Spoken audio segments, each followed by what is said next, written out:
नमस्कार। मैं सोमा बनर्जी एक बार फिर से स्त्री दर्पण के मंच से आप सभी का हार्दिक स्वागत और अभिवादन करती हूँ। हिंदी साहित्य के नए दिव्यमान नक्षत्र के रूप में प्रज्वलित गजानन माधव मुक्तिबोध की जयंती पर आरंभ किए गए प्रेम कविताओं के पाठ की श्रृंखला में तृतीय कवि के रूप में आज प्रस्तुत है हिंदी साहित्य के वरिष्ठ कवि श्री प्रयाग शुक्ल जी की कुछ चुनिंदा कविताएं। प्रेम कविता पाठ प्रारंभ करने से पूर्व कवि जीवन परिचय से आप सभी को संक्षेप में अवगत कराना चाहूंगी। 28 मई 1940 को कलकत्ता पश्चिम बंगाल में जन्मे प्रयाग शुक्ल जी एक कवि, कथाकार और कला समीक्षक के रूप में प्रतिष्ठित हैं। रंगमंच और सिनेमा पर भी लिखते रहे हैं। कविता संभव, यह एक दिन है, अधूरी चीजें तमाम, बीते कितने बरस, यह जो हरा है, यहाँ कहाँ थी छाया, इस पृष्ठ पर सुनैना फिर यह न कहना उनके काव्य संग्रह हैं। यानी कई वर्ष में उनके 6 संग्रहों की कविताएं संकलित की गई है। प्रतिनिधि कविताओं का संकलन 50 कविताएं में हुआ है।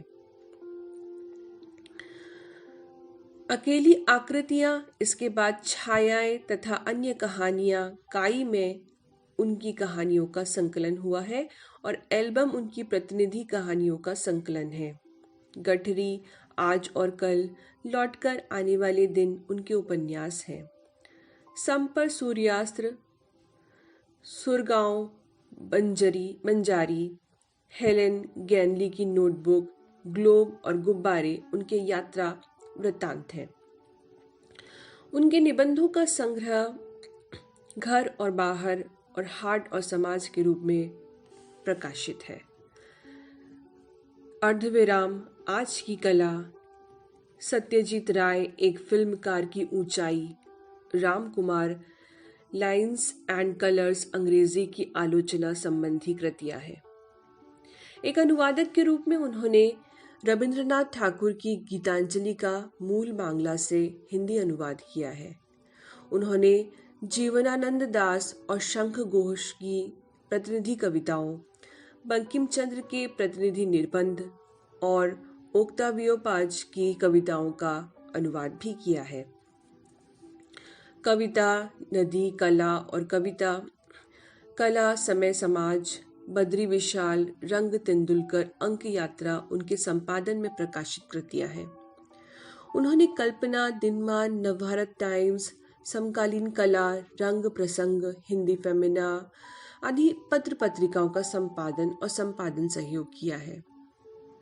धमक धमक, हक्का बक्का, चमचम बिजली, झमझम पानी, कहाँ नाव के पांव, ऊंट चला भाई ऊंट चला, धूप खिली है, हवा खिली है, उड़ना आसमान में उड़ना आदि बाल साहित्य में भी उनका योगदान है।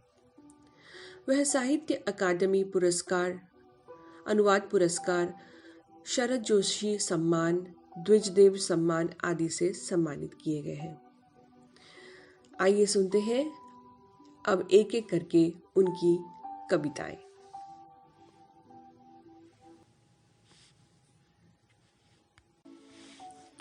लीजिए, प्रस्तुत है पहली कविता, समय न था। एक चिड़िया उड़ रही थी आकाश में, उसकी पूरी उड़ान देखने का समय न था। फूल हिल रहे थे कई कई रंगों में, फूल हिल रहे थे कई कई रंगों में, उनके रंग पहचानने का समय न था। थोड़ी बदली थी जो ढक लेती थी धूप, फिर निकलती धूप को देखने का समय न था। समय न था कि उतरती सीढ़ियों पर जल्दी जल्दी न उतरूं, समय न था। एक चिड़िया उड़ रही थी आकाश में, उसकी पूरी उड़ान देखने का समय न था। फूल हिल रहे थे कई कई रंगों में, उनके रंग पहचानने का समय न था। थोड़ी बदली थी जो ढक लेती थी धूप, फिर निकलती धूप को देखने का समय न था। समय न था कि उतरती सीढ़ियों पर जल्दी जल्दी न उतरूं, समय न था, समय न था। अगली कविता है आज रात। आज रात मैं ठीक करूंगा मेज, आज रात मैं ठीक करूंगा मेज, सहेजूंगा कागज पत्र। आज रात मैं जागूंगा बहुत देर तक, आज रात मैं लिखूंगा। आज रात मैं करूंगा याद वह सब जिसे भूलता रहा हूं। आज रात मैं निचोड़ूंगा अपना मन, जैसे कोई कपड़े निचोड़ता है। आज रात मैं लिखूंगा तुम्हें एक चिट्ठी। आज रात मैं लिखूंगा तुम्हें एक चिट्ठी। आज रात मैं ठीक करूंगा मेज, सहेजूंगा कागज पत्र। आज रात मैं जागूंगा बहुत देर तक, आज रात मैं लिखूंगा। आज रात मैं करूंगा याद वह सब जिसे भूलता रहा हूं। आज रात मैं निचोड़ूंगा अपना मन, जैसे कोई कपड़े निचोड़ता है। आज रात मैं लिखूंगा तुम्हें एक चिट्ठी।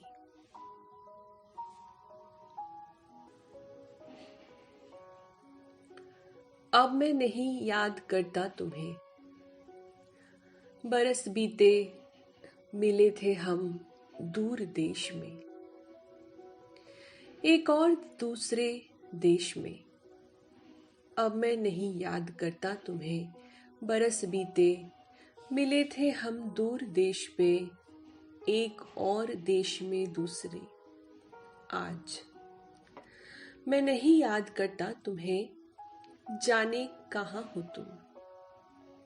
मैं नहीं याद करता तुम्हें, जाने कहाँ हो तुम। बरस बीते मिले थे हम दूर देश में। पीता हूँ सिगरेट ढूंढता हड़बड़ाकर माचिस, जाकर खड़ा हो जाता खिड़की के पास सूर्यास्त। अब मैं नहीं याद करता तुम्हें, अब मैं नहीं याद करता तुम्हें। बरस बीते मिले थे हम दूर देश में, एक और देश में दूसरे। आज मैं नहीं याद करता तुम्हें, जाने कहाँ हो तुम। बरस बीते, बरस बीते। रातों में रातें थी, रातों में रातें थी मिली हुई, उलझले सिली हुई, सपने थे भूले हुए याद कुछ। खिड़कियां थी जिनसे कभी आती थी रोशनी, बारिशों की बौछारें थी। रातें थी प्यार में इंतजार में, यात्रा में रातें थी। रातों में पड़ाव थे, तारों भरी रातें थी, अकेली थी रातें नींद की, उन नींद की रातें थी। रातों में चिंता थी, सुनसान रातें थी, बियाबान रातें थी छनकर चले आते सुरों की। रातें थी अधूरी बातों की, पीड़ा की रातें थी किसी को निहारती विचारती रातें थी। उनको आना था दिनों की तरह, दिनों की रातें थी पिछली, अगली रातें थी चली आती चली जाती। रातें थी रातों में रातें थी।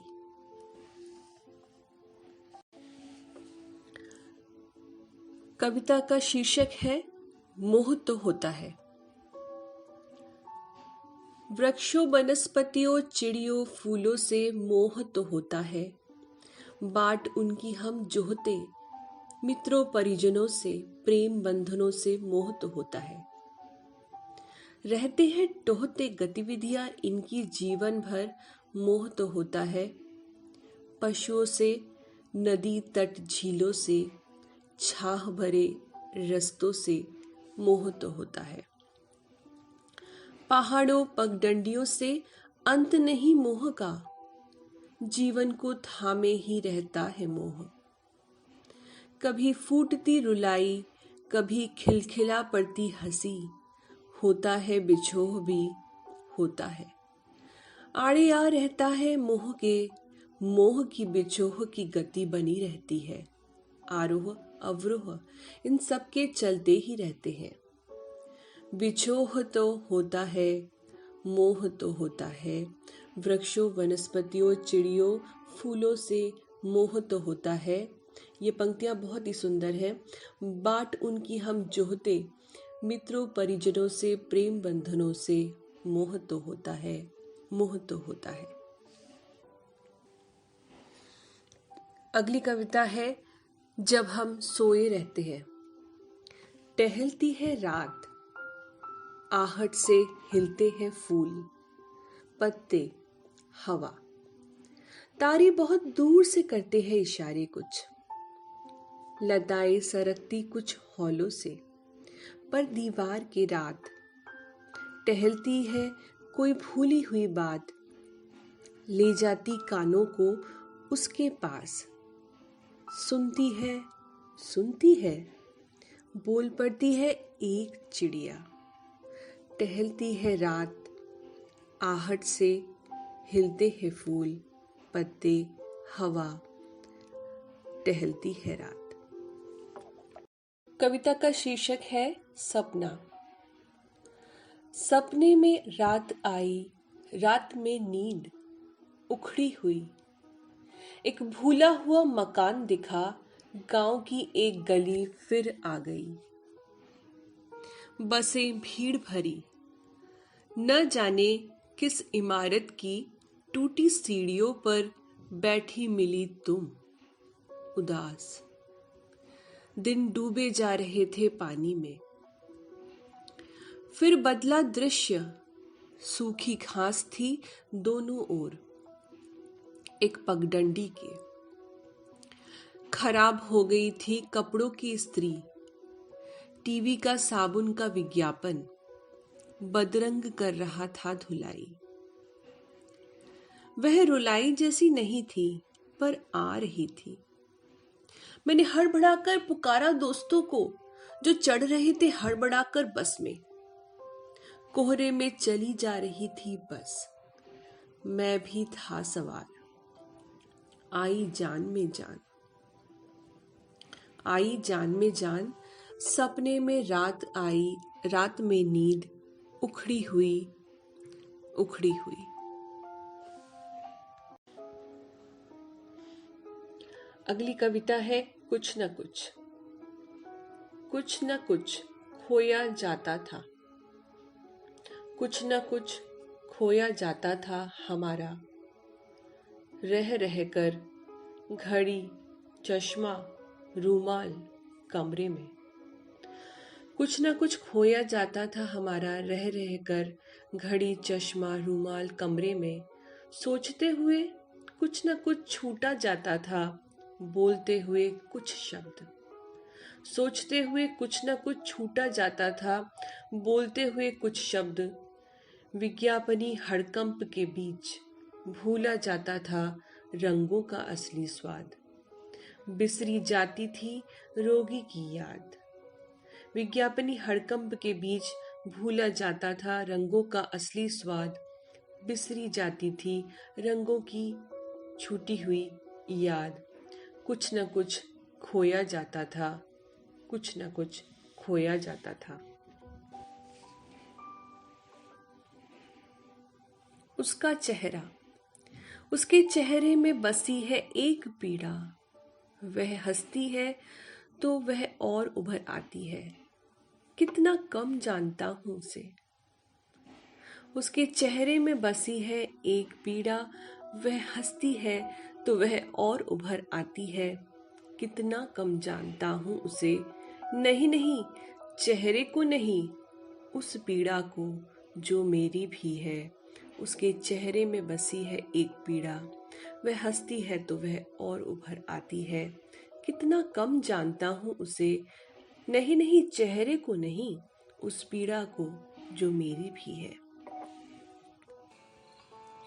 प्रयाग जी की पुस्तक 50 कविताएं से ली गई एक कविता, तुम मत घटाना।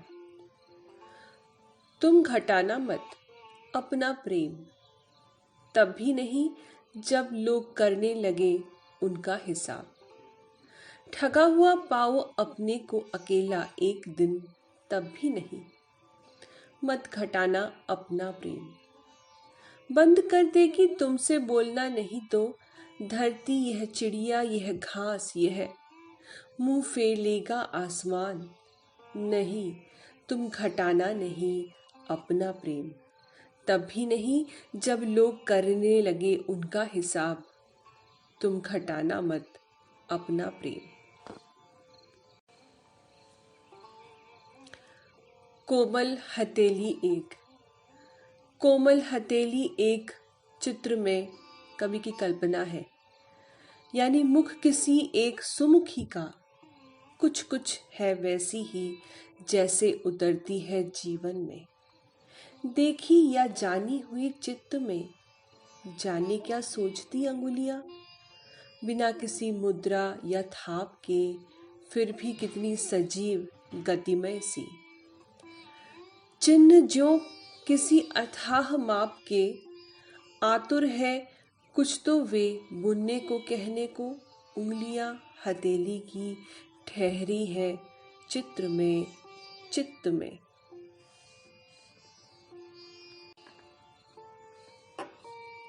सुनयना फिर यह न कहना, यह उनकी बहुत ही बहुत चर्चित प्रस्तुति है। सुनयना फिर यह न कहना कि कहा नहीं था मैंने। सुनयना फिर यह न कहना कि कहा नहीं था मैंने, जीवन यह बीत रहा। पर यह भी भला कुछ कहना है, यही पढ़ा आंखों में तुम्हारी सुनैना, जब उन्हें फिर हल्का सा मेरी ओर देखा भर तुमने। सुनैना फिर यह न कहना कि कहा नहीं था मैंने, जीवन यह बीत रहा। पर यह भी भला कुछ कहना है, पर कहना तो है जानते हुए कि जीवन यह जारी है, रीता नहीं है। कहना तो है लेते हुए भेद तुम्हारी आंखों का, और अपने कहने का सुनैना।